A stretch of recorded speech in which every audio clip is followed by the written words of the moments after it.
Quando os fartei, então adulteraram, e em casa de meretrizes se ajuntaram em bandos.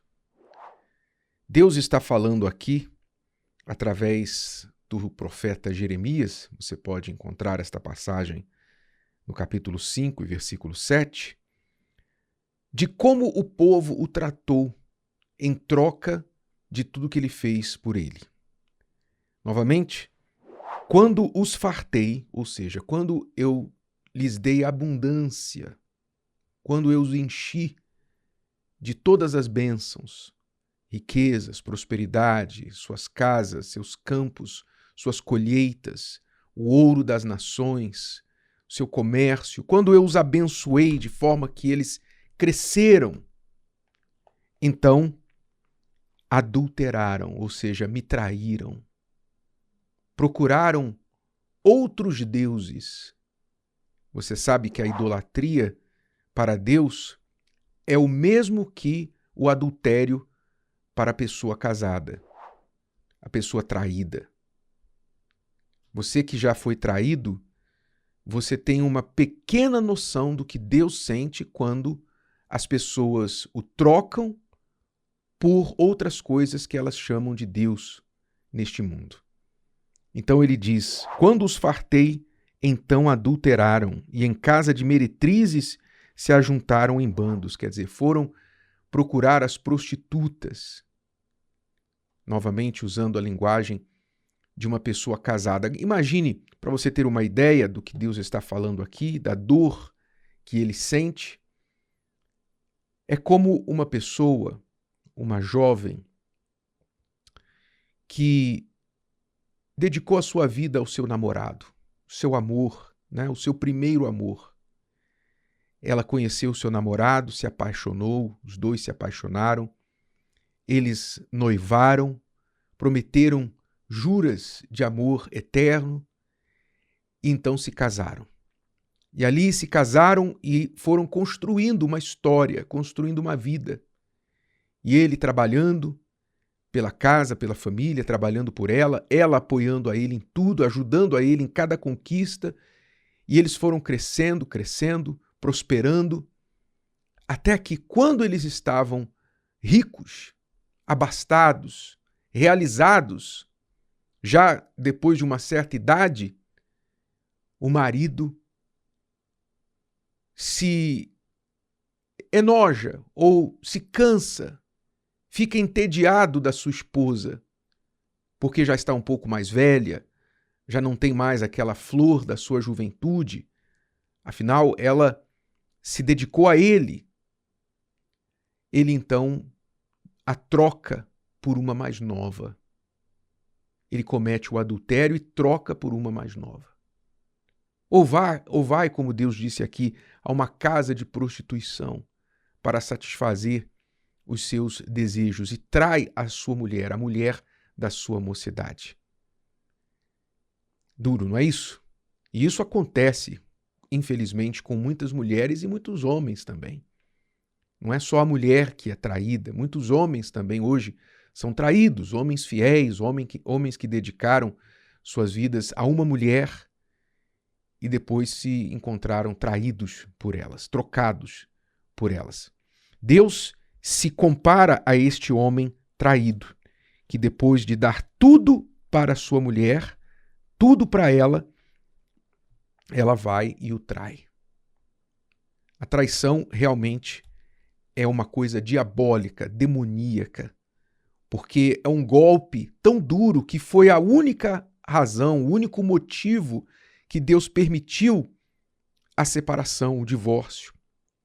Foi a traição, porque nem ele, apesar de odiar o divórcio, nem ele impõe a dor da traição sobre ninguém, sobre a esposa, sobre o marido, para que conviva com isso. Não, ele não impõe. Ele sabe que é insuportável. Portanto, não é que ele obriga a pessoa, o casal, a se separar depois da traição, mas ele compreende, ele faz uma concessão se a pessoa, depois de traída, não tem estrutura para continuar naquele relacionamento.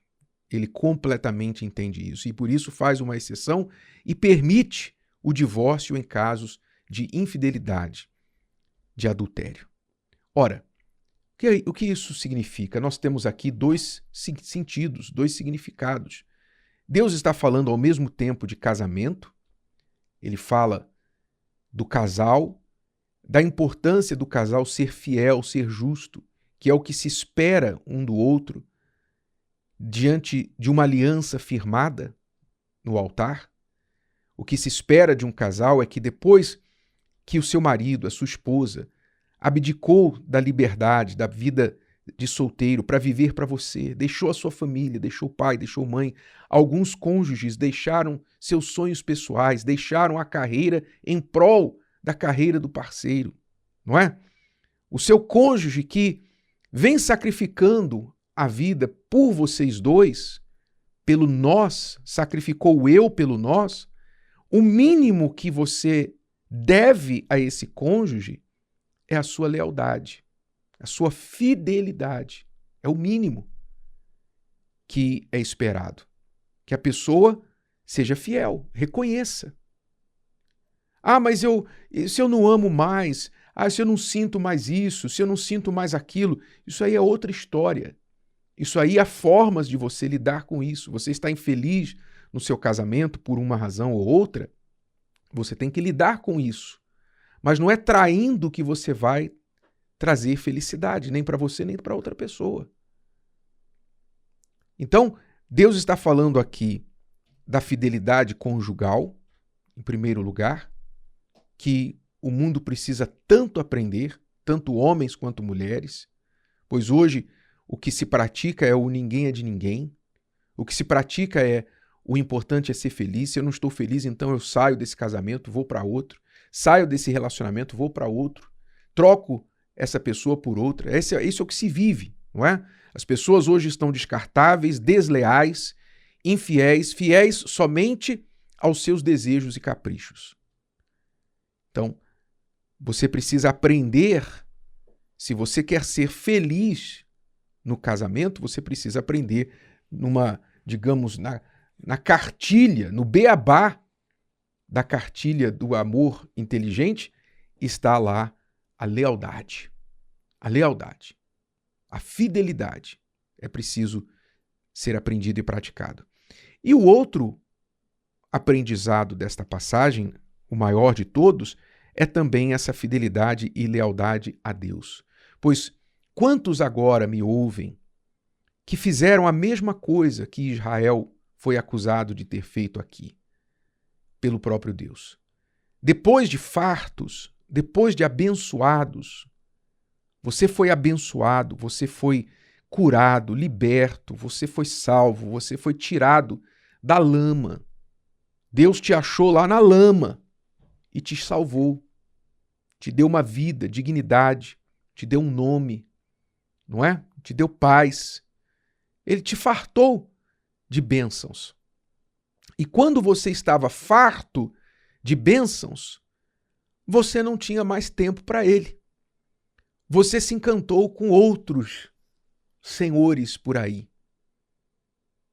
De repente você não tinha mais tempo de orar, você não tinha mais tempo de ler a Bíblia, falar com Deus. Você tinha tempo para falar com todo mundo. Você tinha tempo para falar ao telefone por horas com um cliente. Você tinha disposição para pegar o seu carro, pegar o avião e ir para outra cidade, outro estado para visitar um cliente, para fechar um negócio, mas você não tinha disposição para tirar 10 minutos e ir à igreja. Né? A distância da igreja, 10 minutos da sua casa, 15 minutos da sua casa, você não tinha mais disposição. Porque agora você estava muito ocupado administrando as bênçãos que você recebeu. E você foi deixando a Deus pouco a pouco. No começo, você disse, não, eu oro em casa, eu busco a Deus em casa, Deus entende, eu estou sendo abençoado e eu não vou deixar de dizimar, eu não vou deixar de dar ofertas, mas Deus entende que eu tenho que crescer, eu vou abençoar a obra dele com muita riqueza. No começo foi essa a intenção. Hoje, você está aí caído, você jogou fora os seus princípios, jogou fora a sua fé. Em troco de quê? A troco de quê? como o homem que vai lá no prostíbulo e paga pelo sexo, não pelo amor, mas pelo sexo, e tem lá um prazer, entre aspas, por alguns segundos, você teve os seus prazeres aí no mundo. E o resultado agora, o saldo emocional, é o vazio que você sente. Um vazio enorme, uma sensação de culpa, uma sensação de ter sido infiel. Pois é, mas há tempo para você. Há tempo. O que é que Deus espera como um Deus tão amoroso, tão paciente e misericordioso? Ele diz na sua palavra, mesmo se você foi infiel a mim, eu te espero de volta. Se você voltar, eu curarei as tuas infidelidades. Eu sararei a tua deslealdade. Então, se você vier e voltar para Deus, ele te aceita, mas é preciso você deixar os seus amantes que você trocou Deus por eles. E aí, o que é que você vai fazer? Se o vídeo de hoje te ajudou, você conhece alguém que vai ser ajudado por essa mensagem, passe adiante. E se você ainda não inscreveu aqui no canal, inscreva-se agora. Até a próxima.